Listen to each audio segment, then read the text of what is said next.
Hi everyone, my name's Elliot. I'm one of the account managers here at Prosper, and we're hosting this fair today.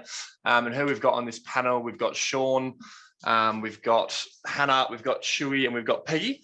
And I'll just walk you through, and they'll do a quick introduction on themselves, who they work for, and then we'll essentially just have a quick back and forth conversation between them. Now, in regards to, if you have any questions about anything, if you can just put them in the Q&A chat function, not the actual chat function, because then we'll be able to actually answer them either on the spot or we'll be able to answer them live as we talk through the panel.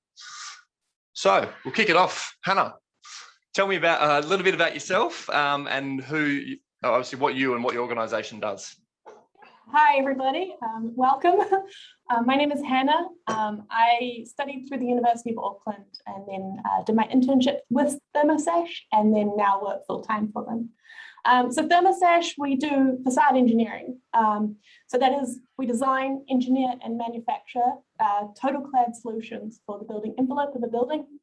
And this is to meet architects' intents. So yeah, it's pretty interesting engineering on a daily basis. Brilliant. Thank you, Hannah. How about yourself, Sean? Remember to unmute, always important. Good morning, everyone. So my name's Sean Barker. I'm manager mine planning with Thiess in Brisbane. I lead a team of mining engineers who support our business in tendering and project support. Thiess is a global mining services provider. We operate in Australia, Chile, Mongolia and Indonesia. And our business caters for contract mining, from the supply of people and mining equipment on an hourly basis to full service contracts where we do everything from clearing topsoil through to dump rehabilitation and all the processes in between. Brilliant. Two pretty broad panelists already. So gotta love engineering. What about yourself, Chewy? Not an engineer. Yeah. So hi everyone, my name is Chewy, like Chewbacca. So I do have a very long-winded title, so I apologize in advance. I'm the employer branding specialist and early careers champion for the Pacific Zone. So one half I look after marketing, so I look after the broader Schneider branding marketing, and on the other side I manage our early careers program, so grads, interns and apprentices across the Pacific Zone. Schneider Electric, we do a lot of things, but to really try to sum it up, we really drive digital transformation and we integrate processes and energy technologies to help businesses realize the full efficiency and sustainability opportunities for different businesses in different areas, whether that's a small business or a massive business like Coles. And just for everyone, for a little personal touch, I actually started off with Schneider almost 5 years ago now, and actually started as an intern. I started as an intern, moved to the grad program. So any difficulties on the program or any benefits of the program, I'm very well versed in. Love stories like that, Chewy. It's always good. How about yourself, Peggy? Kia ora koutou, everyone. I'm Peggy Newton and I'm a talent acquisition business partner with GHD. That's a really posh name for recruiter. I recently joined GHD to head up the graduate and intern recruitment for GHD in New Zealand. So I've been with the company for about 3 months.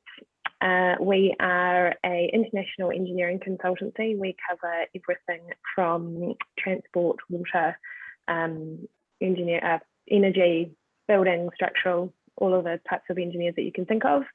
We also have an architectural arm and an interiors fit out part of our business as well. And we are extending our business out into the digital and advisory space as well. Excellent. Well, thank you all so much. We'll start to get into, I guess, a bit more of a in-depth conversation. So, Sean, what would be, I guess, the most important piece of advice that you would give to a student who wants to work, I guess, in the broader engineering sector, and then specifically about Thiess? Look, regardless of what part of engineering a student wishes to get into, they really need to get out experience, either through some formal vacation training or an internship. That way the students will have an appreciation of what it is the company and the discipline that they're looking at do Specifically for mining, we're not a 9-to-5 office job where you complete a bit of design work and you hand it off to someone else to do. On a mine site, you have to be out in the field, understanding what's going on in the field so you can complete your designs to achieve the required results. We then expect our engineers to be back out in the field, keeping an eye on the actual execution of their design, verifying that their design assumptions were correct, and making sure the design's implemented to achieve the required outcomes.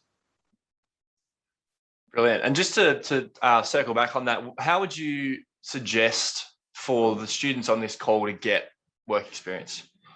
What would be the best kind of course of action to actually do that? Right now, go to our website and apply for our back program, which opened this week.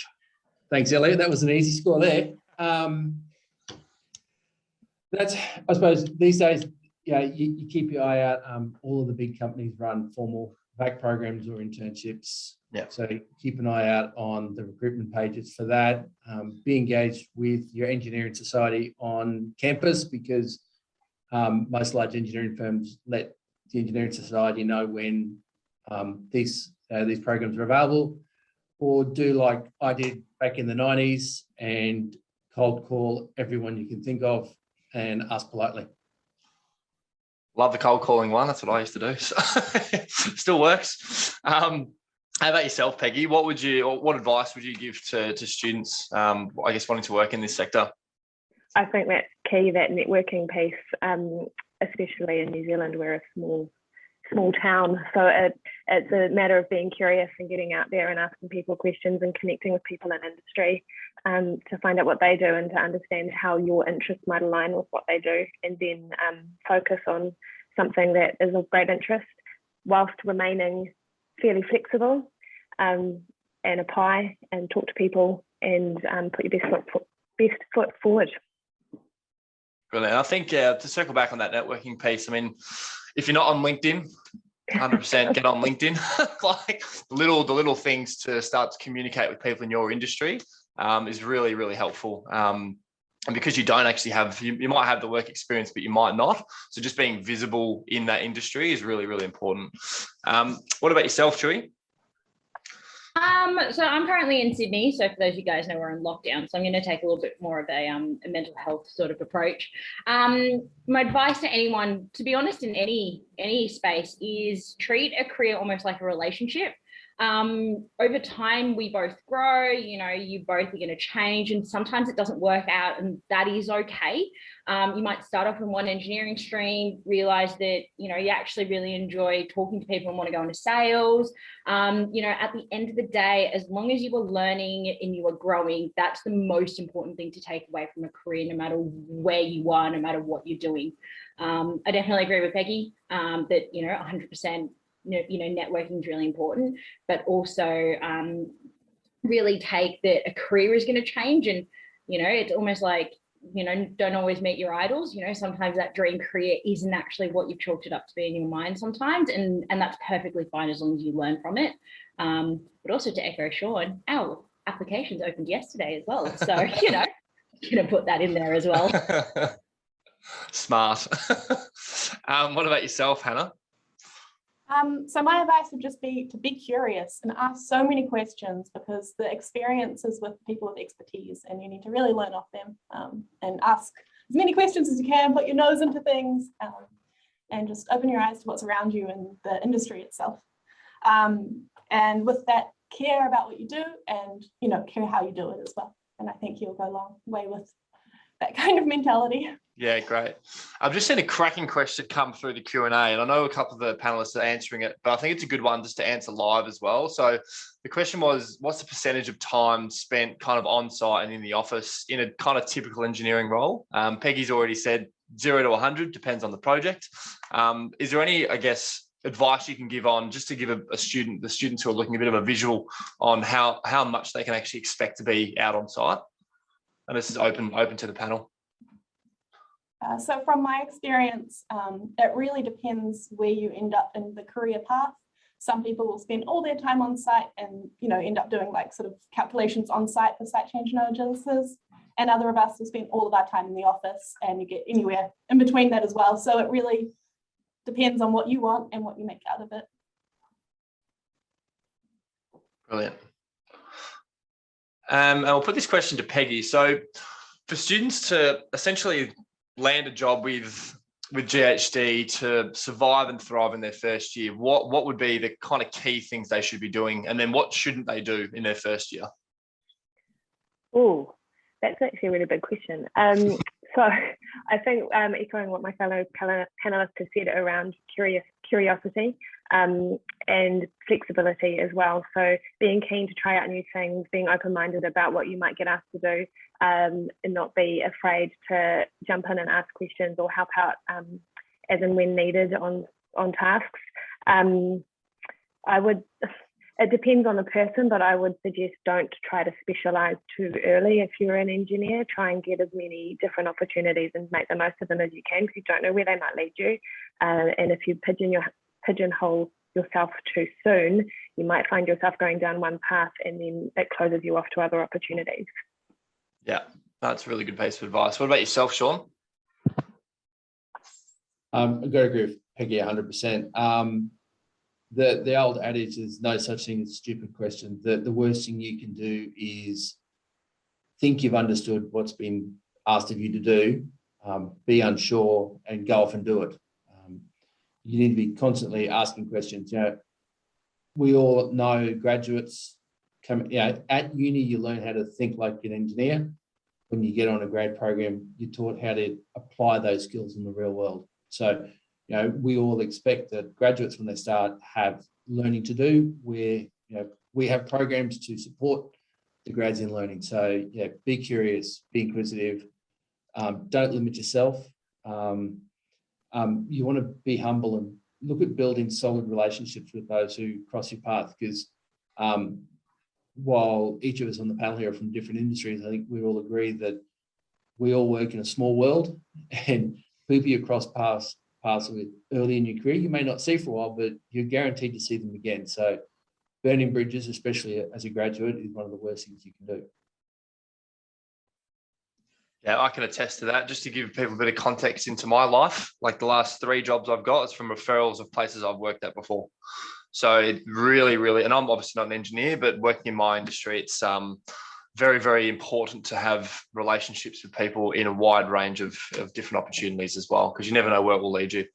What about yourself, Hannah? I mean, advice that you'd give to help, I guess, the student help them thrive and survive in their first year, and then what they shouldn't do in their first year. Yeah, so going back to just ask questions, be curious. And then I think it's like really important to have a good work ethic and show that you've got that team mindset, that you're really willing to work in a team, and that you're not going to know everything in your first year. And that's completely okay. That's completely understood. And yeah, just talk around to people. Like when I first started, I knew absolutely nothing about facade. I looked at the drawings and I was like, I don't even know what I'm looking at. What way's up? And that's okay. And now I understand how to simplify that and how I can do calculations to that. So definitely a huge learning curve in my personal experience. Brilliant. Chewy, last one for you. I'm going to echo what everyone has said. Yeah, it does seem to happen. Yeah. Curiosity, networking. I know even networking internally is really important. Schneider for us is a multinational organization, and sometimes the answer you need is not going to be in Australia or New Zealand. So, you know, really being able to network even around the world is really important as well, and just reach out to people. Brilliant. And Peggy, what does your organisation actually look for in an application? So what do students need to show kind of in that initial application or cover letter, resume? What do they actually need to show to progress into the next rounds? Initially, they need to show they are keen to be in the field that we are recruiting for. So show us some interest, that you're studying a relevant degree or qualification, that you are keen to be a part of the industry. And then we kind of go from there. Brilliant. I've actually got a question that's come through the Q&A. It's probably a good one for you, Chewy. What's expected? What's the difference between like an internship, graduate program, graduate job, just to give a bit of a context into that? Yeah, literally typing an answer as we're talking. For Schneider, I'm not going to speak for everyone else. I know it's different at every company. For us, internships are those that are still studying. When they start with us, they usually apply when they're in their penultimate year and then start with us in their final year. Graduates are those that are graduating and will have graduated from university by the time they start with us. And a graduate job is those that might not want to move into a graduate program. They kind of know what they want to do. They know the job that they want, and they will go and step directly into that role and not be a part of the grad program holistically itself. Brilliant. Thank you. And Sean, same question to yourself. So what does Thiess look for in an application in that kind of really early stages of the application process, and what do they need to do to progress through the next round?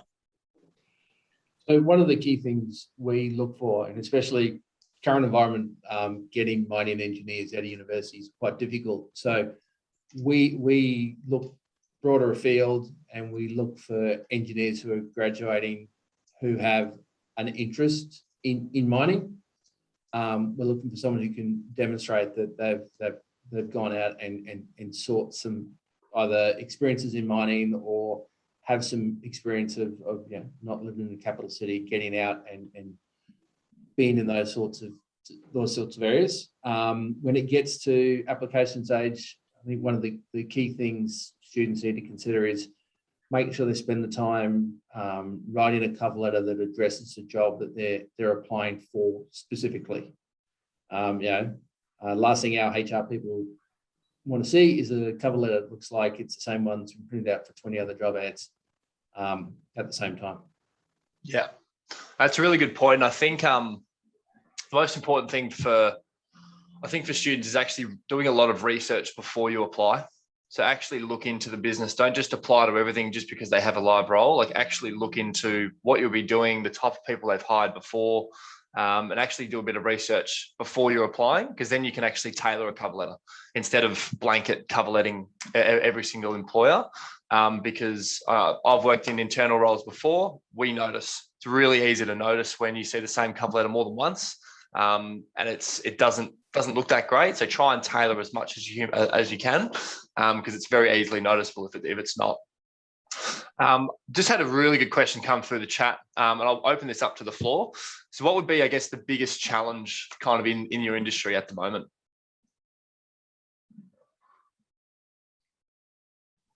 I work in mining. That's a challenge. Yeah. We have a very negative, or people have a very negative view on us.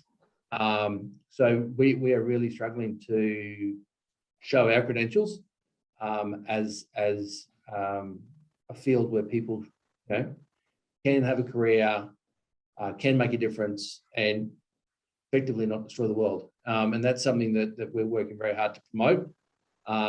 And because the number of students entering mining engineering as a discipline at uni is dropping, we're expanding our grad program to be able to upskill non-mining engineers into the mining field so we can broaden our talent pool.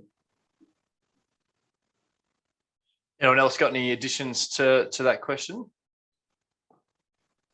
I suppose I'm not an engineer, but my view of what I see is that we're working with our clients to solve the big issues of the day. So like Sean just said, around sustainability, digital solutions for current problems, Auckland's transport woes, New Zealand's housing issues, they're all top of mind for any engineer, I think, coming in from any aspect.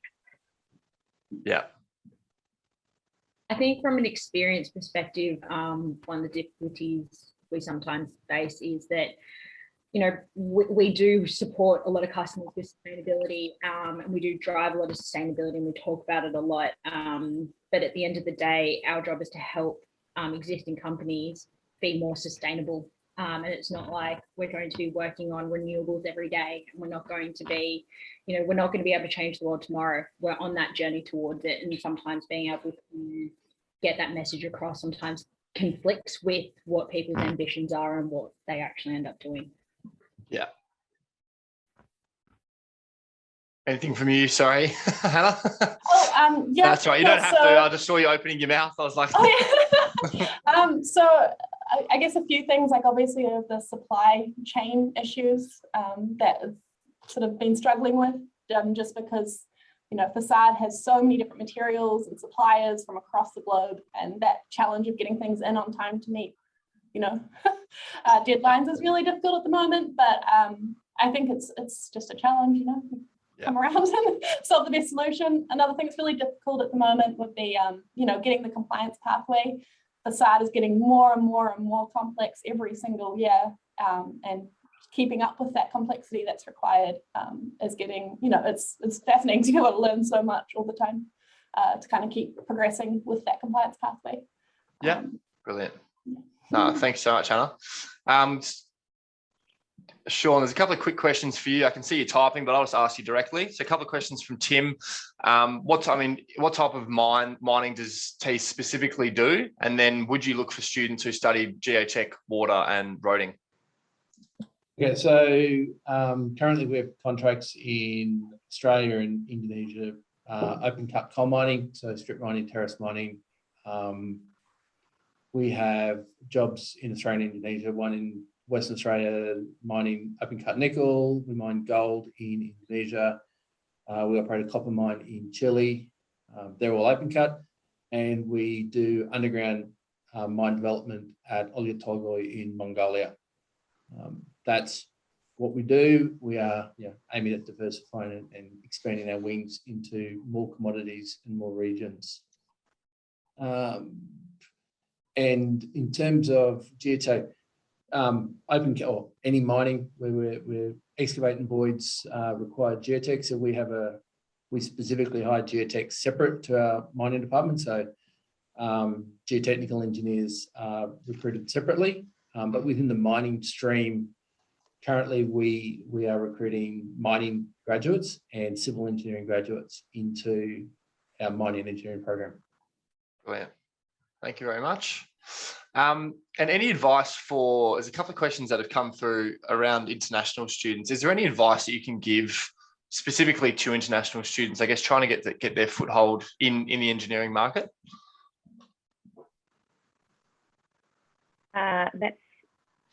So post-COVID world, we are constrained by our borders and our immigration controls that are, you know, the government implements that we don't have control over.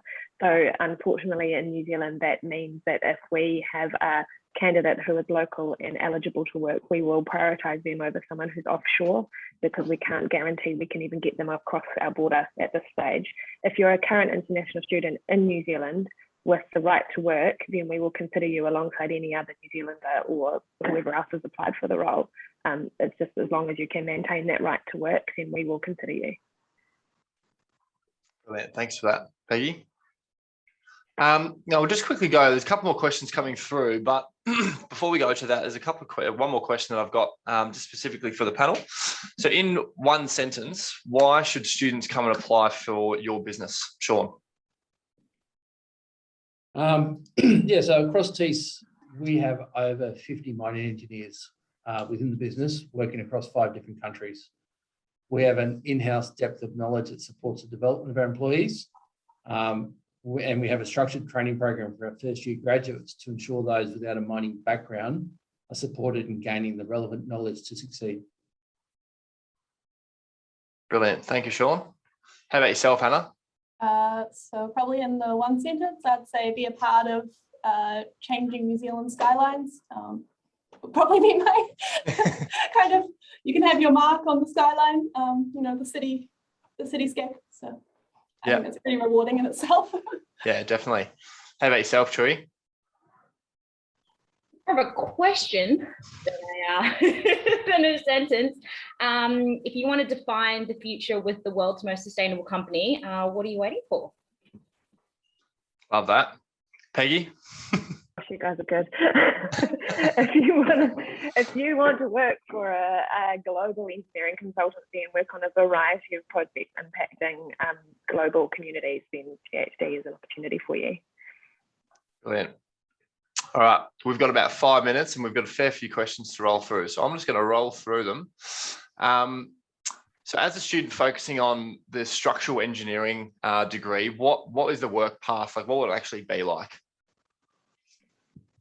I didn't answer that one online because it's probably the same for any of our engineers in terms of coming on board as an intern and then a graduate, and then getting a lot of exposure to different projects. And as you grow and in your expertise, you can choose your different career path, whether you go down a technical route where you become a subject matter expert, or whether you go down more of an operational route where you might become a team leader, or you might become a market expert in a particular space as well. So it's really up to you. You make of it what you want. Yeah, brilliant. And there's this question that's come through. I've seen it before. Is there such a thing as overqualified when it comes to the engineering sector? So when you've got, so specifically having degrees in things that may not be specific to engineering, but obviously you've got the engineering degrees as well. For us, it depends on if you're applying for a graduate role or if you're applying for a role within the business. I think sometimes we conflict that the graduate program is the be all and end all, and at the end of the day, it isn't. You know, if you might be overqualified for a graduate position, I'm not saying everyone is, but sometimes they are, then there's always the option to apply for a permanent position within an organization, which I highly doubt anyone would be overqualified for. Yeah, brilliant. It's an interesting question, being overqualified. And I think if you've got the right attitude, I think some people might be overqualified for a graduate program, as Chewy said, with less experienced people needing to get their foot into the door. However, there's obviously the multitude of opportunities for yourself if you do have, I guess, a wider range of degrees as well. Cool. I'm just having a look through. And if there's any questions, by the way, that you can answer directly on that Q&A, just feel free to jump on and answer those as well. Now, I've had a question come through from Tarman just around how they ask for jobs, for intern jobs. Now, there's a range of different ways you can do that. I can answer this myself. So you can use there's a multitude of different student attraction platforms. Great Australia, which is one of the ones that we have at Prospel, the majority of all of these clients are currently advertising their roles on at the moment. You can go onto their websites. They normally post them on LinkedIn. So just generally having a look at that company, and they'll be promoting that opportunity at least in 2 or 3 places, I'd imagine. And this is potentially a question for the group. So is there any benefits in having a degree over a diploma when entering, I guess, this industry? I guess what the key benefits would be? I mean, I can give a really honest answer. Degree qualified engineers who have a qualification that comply with the Washington Accord are going to be more highly valued than somebody without that degree, because we can, charge them out at a higher rate to our clients. I mean, that's the truth of it. Yeah. But we certainly do have people within our business who don't have that degree who add value every day. So yeah, it's a competitive world, and if you have a highly competitive degree, it'll make you more appealing potentially to employers. But there's still opportunity, absolutely. Yeah. So that's a very honest answer. Yeah, no, I think that's a good one. And I've just had this question come through. So what sort of skills are more specific to like an engineering consulting role over a project management focused role? I'm answering all the questions, but again, to me, engineering consultancy is about working with clients to solve problems or design solutions for a problem that a client has. You will become a project manager potentially within that sphere, because we have to then roll out the project. But it depends what you mean by project management, because there's lots of different versions of that. Yeah. Now we've just got time for probably one more. I'm just trying to pick, there's a fair few questions coming through. Just bear with me, I'm just reading through. So there's a question that came through before asking like what skills are transferable. I mentioned like communication, passion, like work ethic. Would you say that these skills are preferred over someone's like experience or knowledge, or is there some sort of in between the two?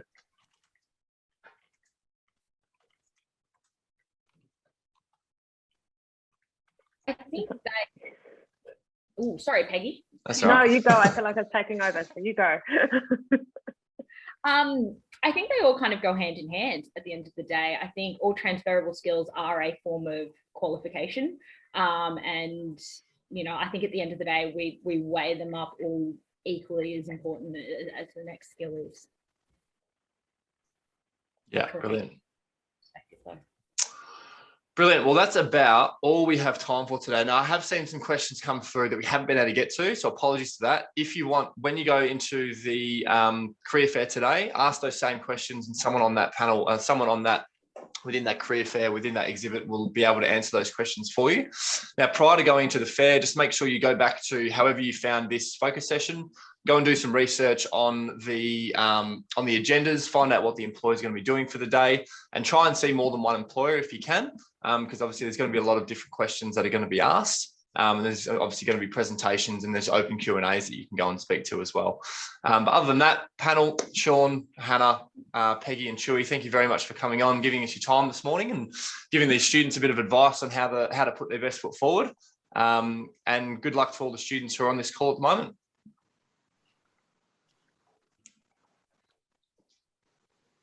Thanks, guys. Thanks, everyone. Thank you. Thanks, guys. Bye.